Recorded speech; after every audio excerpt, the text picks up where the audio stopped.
Hey everyone, hope that you are all keeping very, very safe and very cool in this extremely hot weather. I'm of course your student Digz presenter, Usihle, for 2019-2020. And today we are going to be introducing the first of many conversations we're going to be having as a part of our online series. So make sure that you watch out and you keep an eye out for each and every topic that we're going to be covering. However, today we're going to be talking about something very, very important. So if you didn't know this, October is legally recognized in South Africa as National Pride Month. Basically a time where the whole LGBTQIA plus community gets celebrated and really shows off their pride in the amazing ways that they can. And to really get into it, not alone, I am of course here with a few beautiful people. May these beautiful people go ahead and beautifully introduce themselves. Hi everyone, my name is Tulufelo. I'm a gender non-binary person. I go by the pronouns they, them. And on my free time, actually what I like doing, I love spending time alone, going down the rabbit hole, researching about conspiracies. I love also researching about spiritual things, spirituality divorced from religion. I love also engaging in topics about social justice. Yeah, basically that's me. Yeah.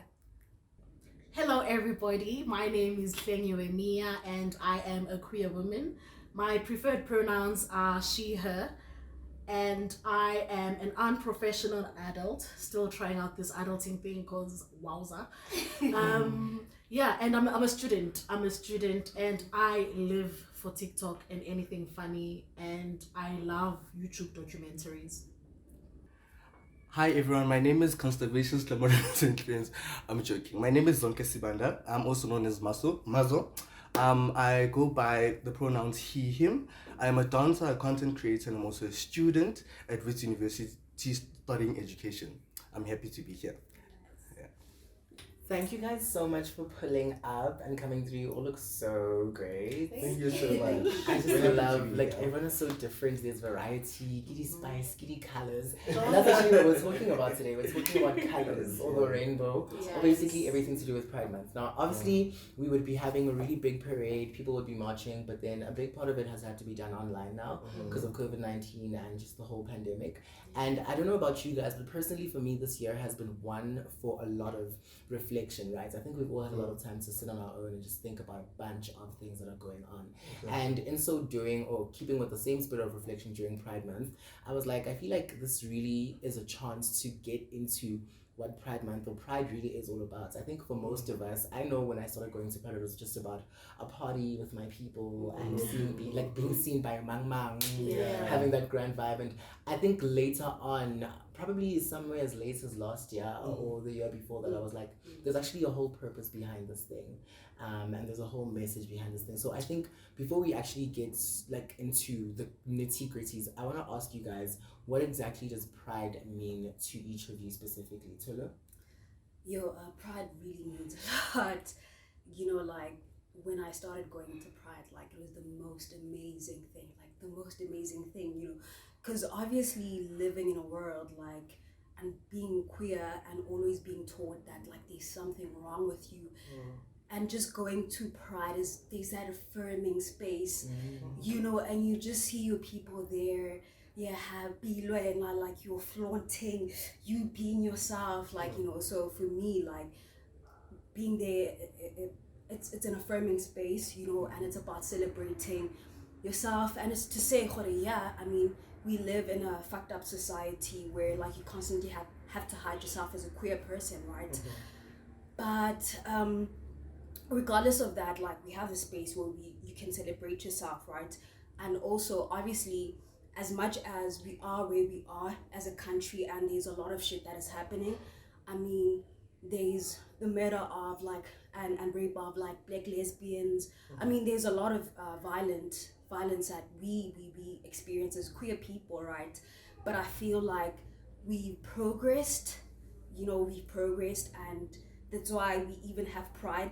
But also pride is to say that, okay, let's reflect. There's still much more work to be done. So for me, pride is really all about that. I like that it's an affirming space. Definitely. Yeah. How about you, Shania? Yeah, and for me, it's also somewhat a space where you don't have to police yourself so much for the day. Mm-hmm. You know, getting there is a different story, but once you're there, you don't necessarily have to police yourself and be mindful of other people's perverted insights and perspectives, whatever. So yeah, it's a space where you can be yourself more than anything. Just be yourself. For me, what pride means is more of like a space and environment whereby I can fully express myself, where I can be fully comfortable when I get there. Because just like King had said, going there is something else, but being there is something totally different. Because as she had said, you don't have to police yourself. Going there, you have to police yourself because you're experiencing or going or seeing people that you don't know, and you might not know what they think about you. But then when you get to that specific space, it's more of like I can now take a breather. I'm comfortable. I'm in my own space, and I'm fine. I can be myself fully. Yeah, that's basically what it means. I like that. And on that note, right, about policing yourself, like you said, anyway. Particularly when you said it's the one day where you don't police yourself. Do you think after, I think it's been about 30 or so years of Pride now, I think it was almost 29 years if I'm correct. And 1990. Yeah, 1990, that's when it all started. 20. That's when it all started. And I want to know, it's 30 or so years, and the whole notion of still policing yourself, and you having said it's the one day, do you think that as queer people, especially young queer people right now, with everything being as progressive as it is now and lots of information coming to light and lots more letters being added to the acronym, there's still an element of having to police yourself maybe when you are at home as opposed to when you're at res or at university? If you're going to be using a public mode of transportation, for example, to get to Pride, you're still thinking about how you come across to people who might potentially harm you or do something violent against you. And my question is, why after so many years, like it's almost like we have to constantly, like you said, affirm ourselves in whatever situation that we put ourselves in, right? And why am I being so active in letting someone know that I am a person? I am this kind of person, yes, but I am a person. And for you to not be able to understand that, I now need to make sure that I police myself, or I now need to make sure that I present myself in a certain way so that I'm not hurt. Do you know what I mean? And after so long, like, why do you think we still do this? Like, why do you think it still happens? Like, why is it still so prevalent? Is it something inherent? Is it something that we just do when we find ourselves in specific situations? If you read a situation as, I feel very unsafe here and it feels very dodgy, so let me carry myself in this way. Or I feel very safe here, so let me be who I really am. Like, what exactly goes behind each of us maybe policing ourselves in the different contexts and environments that we find ourselves in? Well, here's the thing. Society is made up of different people. Before we have a society, we have individual persons. And people have different ideas of what being a woman is. Just because I am born like this, therefore my personhood in society should be such and such and such. So by me basically going against that, as a queer woman, it challenges the person and it challenges the norm. So what then happens when the norm is challenged? Someone might feel that they need to defend this norm, but also who decides what the norm looks like, or what the norm should be, or the social culture of a society and such should be. So for as long as we still have different people with different ideas and patriarchal ideas, the patriarchy, and it's not only men, there are women who protect the patriarchy. So as long as we still have those, there is no way that there will ever be a free society for everyone of different sexualities and such. And also with me, it's a thing of, I can say that the people that lead us, by leaders I mean the government, I also mean the parents themselves, because we are the kids and they're the elders, and they've been here for the longest time. Obviously they know the world. I feel like those people, they themselves are still living in the past. Although they say that they're aware of what is happening now, but they're still holding on to things of the past. And they don't want to move forward.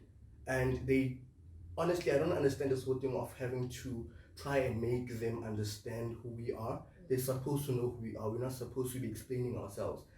We've been here for the longest time. It cannot take so many years to try and convince people that yes, queer people do exist. You can't say that they don't exist. You've seen it happen before. Yeah, You're just being ignorant and you just want to stay, or rather still hold on to the beliefs of the past. And you can see that as a parent, you can see that your child is suffering, but still, when yourself, you're like, nah, well, okay, I understand, but I don't understand. So yeah.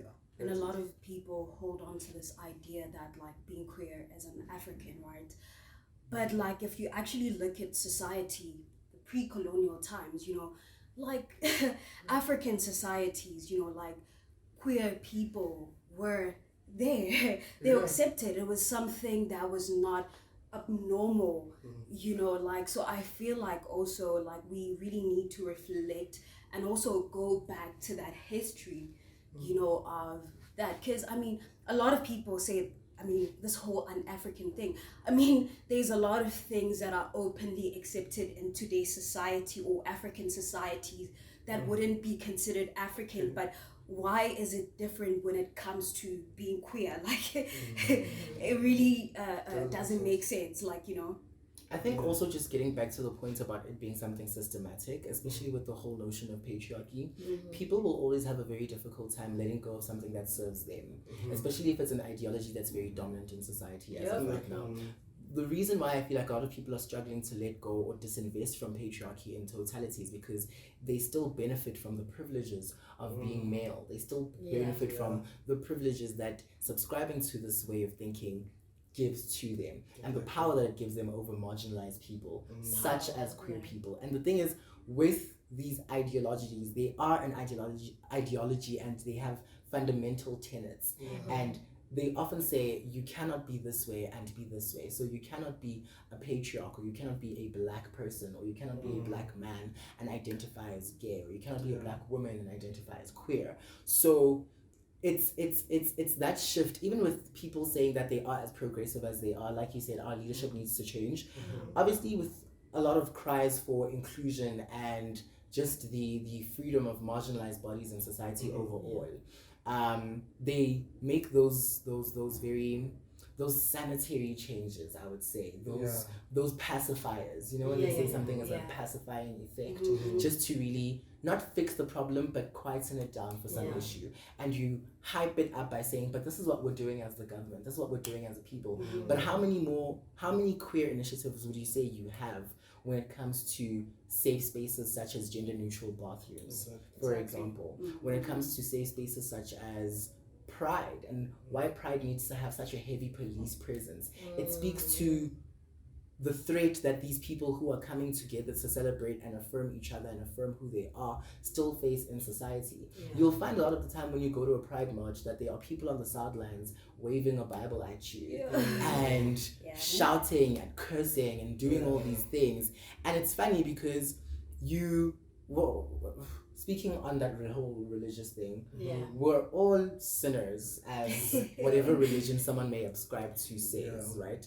And in being sinners, why do you now think my sin is better than your sin because this is so degradatory, or this is just abnormal, this is like so wrong? And I think for me personally, as a young black queer kid, growing up, I was very fortunate enough, I think, to grow up in an environment where the people around me, the adults around me, saw the kind of child that I was and the child I was growing into, and quickly adjusted themselves and said, I don't think teaching Usihle this and this is necessarily going to work for him, because this is the child that he is, and this is the kind of child that we're going to have to raise. I think obviously it's something different for them because they were taught things differently. That if you have a boy child, if you have a girl child, this is what happens. So I think also the fear of the unknown pushes people to act very irrationally. When you don't know something and you don't understand it, you perceive it as a threat, and you act towards it as if it's a threat. Almost retaliating. It's very violent in the way that you retaliate. And I think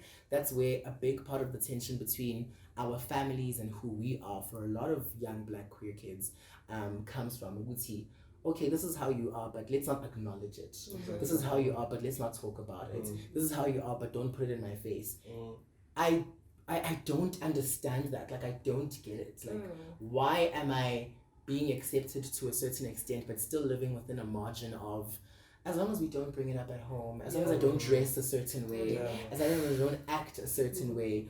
And I struggle with that, not with my immediate family because they're great, they're amazing, but just with extended family members who, even if they perceive or pose questions as curiosity, the way that they deliver those questions, the tone is very violent, it's very accusatory, it's very much of an attack. So it's like, the way you're talking to me, you're making it seem like you want to understand, but you're not trying to understand. Exactly. You're trying to impose, you know? So how then do we fully get to really be ourselves in spaces that are supposed to be safe spaces such as immediate families? But if you don't get that from your immediate family and the whole world is saying the same thing that they're saying to you, like how then do you think as a young queer kid do you actively affirm yourself? Because I can say, growing up and identifying as gay, right, you don't really see a lot of media representation or visibility of the kind of person you are. And a lot of the time you ascribe to heteronormative ideas because that's all you know, that's what you grew up with, that's all you see. But then there's always that tension, Wuti. How am I going to subscribe to a heteronormative way of thinking and living when I am not a heterosexual person? Because what I am hasn't really been represented, or there's no visibility for us at all. Do you know what I mean? So sort of out of reach. It's out of reach for you. So in a world where seeing yourself is so out of reach, how then do you go about, personally for you guys, like growing up, how did you affirm yourself to say, the world is saying this about me, and I'm not really seeing much of me on TV, much of me in the magazines, much of me here and there. And even when I do see myself, it's never in a positive light. And if it is in a positive light, it's very stereotypical. So I feel like if my grandmother can laugh at Somizi and say, oh, Somizi is so funny and amazing, I now need to be a Somizi to be accepted. Do you understand what I mean? Like, how do I express myself as myself without there being that point of contention? And I want to know from you guys, how have you been able to, coming into your own as a person, right? How have you been able to affirm yourself growing up, I think, the same way that a lot of Black queer kids grew up?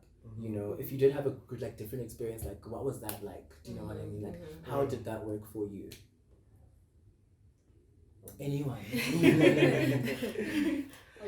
No, with me, it was, personally, what I'm grateful for is that I didn't really experience that much discrimination from my family and from the people or from the people in my community and also in my school. So it was a bit of a smooth sailing road for me in my youth. But then in terms of affirming myself, as you had said that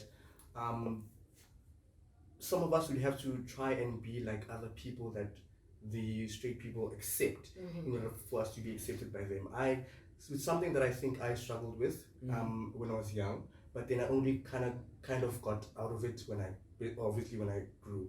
So basically, when I was young, I wanted to be more like Somizi, obviously, because he was the only queer person that was in my face that I could see from TV or from newspapers and everything. So I tried to be like that. But then, obviously, as time went by, I saw that, no, man, this is not who I am. I can't try and be this person because they are the way they are because of what they've experienced in their life. So our experiences are totally different, so I cannot be like that. So basically, in terms of affirming myself, I just had to wait, I think, for me to grow up and be exposed to more environments that allow me to be myself, rather to allow me to discover who I actually am. And I feel like I'm at that point now whereby I'm trying to now discover who I am, who I really am, and try and how can I say this, embrace this person that I think I've discovered to be who I am. We love that. We love discovery in this house. I'd say for me, still a struggle, I mean, especially like being in intimate spaces, like with family, like you constantly still have to policy yourself. Okay, I don't want to be dressed like this. This is too mask. What are they gonna say? They're gonna give me that look, So still a struggle when I'm home, but also like I feel so privileged to be in this space, to be with you guys, because you're my family here. You're my family here, and here I don't have to policy myself. And for me, my journey to self-acceptance really started when I was in university. University gave me a chance to affirming spaces, like more activate this all, and also it gave me access to, we can argue that, like, as much as there's like representation, right, there's still a lot of work that we need to do, because most of the times it's elitist, I get it, but also I'd say that, like, going on YouTube, like watching movies, like it really, really, really, really, really helped me, like having to decondition myself of all the messaging that I got from religion, like something is wrong going, because I also used to subscribe to that. Like, I'd constantly tell people that, yeah, I get that you are queer, but there's something wrong with you.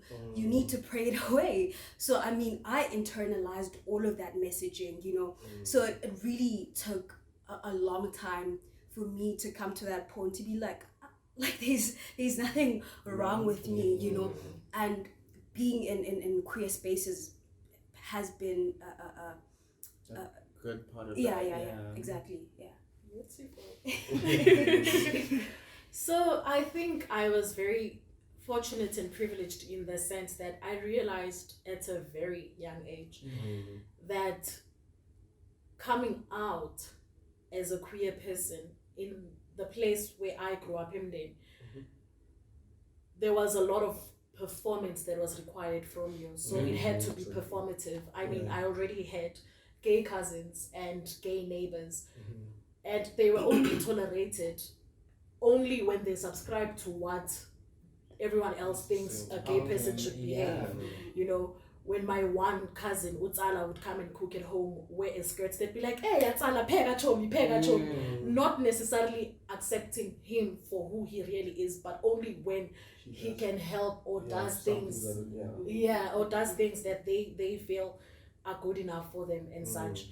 So I've never come out. My family does not know that I'm a queer person, and I'm okay with that. I'm good with that, because I realized that responsibility that would be imposed on me, because of that. And honestly, so because of that, I have never experienced any form of hate or discrimination on the basis of my sexuality. I like that you mentioned that, particularly the whole coming out issue, because I feel like with coming out, it really needs, it's something that needs to be problematized, needs to be decoded, because honestly, as basic as it is, I don't see cisgendered heterosexual people coming out as cisgendered and heterosexual. So it's almost as if me coming out is me acknowledging that there's something perhaps wrong with me, or that my queerness is an inconvenience to you and your life. So let me, do you know what I mean? Let me tell you that. So I really do not, I don't like that whole concept of coming out. I think with me as well, I never really had to verbalize or come out to my immediate family. Like, I never had to really tell my grandmother. It just happened in a conversation where she was like, I think I was in matric, and she was like, what you're going to be doing at this point in your life is going to determine everything you do forward. The job you're going to have, the university you'll go to, whether you marry a man or a woman. And all I got was, whether you marry a man. And I was like, okay. I'm like, so you know. When you know, you know. When you know, you know. So I think that, like, that was really, really nice. And even then, like, I would introduce people as my friends. Like, I'd bring like guys over, not necessarily like to do snacks things. I should be like, I know how you are with your guy friends, and you're not like that with this one. What's going on? What's cooking oil? And that was how I was like, okay, sis knows, sis is grand with it, the family knows, the family that needs to know knows, and the family that matters know. And I think also you mentioned something about being exposed to safe spaces and queer inclusive spaces such as university. I don't even lie, guys. I feel like getting into a space such as university or as RIS has really opened up my mind to so many different people and so many different ways of thinking and so many different ideologies and just a lot of different things that have really opened the pathway to me really exploring and finding about who I really am as a person and what I like, what I don't like, what I'm interested in, do you know what I mean? So being exposed to those spaces really has grown and shaped me personally in that regard. And I think it also speaks to the importance of exposure and visibility, and how you mentioned that you went on YouTube and all that kind of stuff. Because when you don't see yourself, you're constantly looking for yourself. I don't know if you guys ever had a moment growing up where you were like, pictures of queer couples, and you're like googling that on the net. Like you're actively looking for that representation because you're not seeing it. How is that whole? How is actively trying to find representation of you? And I think as a person, you'll never really find you in someone else because we're all different. But when you see someone on a world stage or a grand stage or a platform and say this person is so different from everyone else and they were still given the exact same chance, or they're doing that for us, like what was it like the very first time you saw yourself reflected through someone else? Like what was that like, at which point in time did that happen? How was that? I feel like I haven't really reached that point myself, because yes, obviously I did actively look for such people or see gay relationships online, but then also that in itself, we lack representation also in that space itself, because we are only shown what how can I say this, which gay relationship is accepted in most cases, and also which is because it also includes looks. It also includes how your body should be. Like for example, I'll most likely find a gay couple that is white and skinny, both of them, or rather black and are properly built. But then I'll never find maybe someone who has a little bit of meat on their bones and someone who doesn't have a little bit of meat on their bones, who are together. So it's the whole thing of it has to be picture perfect all the time. We also in our space, we're still being policed by our own people. As to say which relationship is better. It needs to look. Basically, I think it's the whole thing of they're valuing more. How can I say, is the aesthetic of it than the actual realness of the actual relationship. That thing is not represented. Hence, I'm saying that I haven't found, or rather, I haven't seen myself in someone else, because I'm only seeing perfect people, and I'm not perfect. I think also what you find in that kind of space, or with that kind of representation, or what's problematic about that, is because it privileges certain people over other people within the same community, and that's creating almost like a hierarchy within a marginalized community. So now people who are queer are not doing what people who are oppressing them do to them, and they're doing it to each other. And you'll often find, because I know with myself, like I'm very much guilty of, at least I'm not as gay as that one. Like, at least I'm not doing too much. At least I'm not like, at least I'm not in your face. Like, if everyone says that I'm fine, that means I'm fine. Like, almost like I'm a better queer person than you. And that's where things such as like you said, the aesthetic, what is perceived to be attractive, what is perceived to be the ideal comes in. Things such as the passing privilege. Like, ooh, this one is like, you know, sometimes you'll have friends who don't necessarily look like whatever gay or queer should look like, and they'll be like, this one, hey, really, you don't even look like it, you don't even act like it. And you're like, I want you to think about it, Uti. The mere fact that someone doesn't look like it or act like it or presents themselves to be whatever your idea of queer is, means that queer means different. We're all different. And just because I'm telling you that I'm gay, straight, lesbian, bisexual, pansexual, does not mean that a lot of things have changed about me. It's a facet of who I am. Do you know what I mean? It's not my whole identity. It's just a part of it. So I often, it's very tricky, because sometimes you take all those messages and you internalize them, and you do unto others as others have done unto you, but in a very negative way. So you get into those spaces where you are with other queer people, but because you sometimes, it's almost like you've never been in a position of power where you can exert your power over someone else based on the basis of looks, on the basis of behavior, on the basis of appearance. And now that you're in the queer community and you see someone who's almost like you, but then you perceive yourself to be a little bit better than them, so you want to do the same thing. You want to police them. You want to be internally homophobic towards them. How then are we going to grow as a community and really, like, how do we not sound like I'm a people? Do you know what I mean? So here's the thing. Here's what I think. 1.1. So this might be a little bit problematic, but I don't believe that there's a queer community. I just feel as though it's an imaginary community, because you spoke about internalized homophobia. If you are a queer community as a bisexual person, and then they're There's like, so much biphobia. one must die, you know, Yeah. and such. There's always isn't this finalism of which are very exclusionary, even in the space where there's supposed to be a community, you know, inclusion.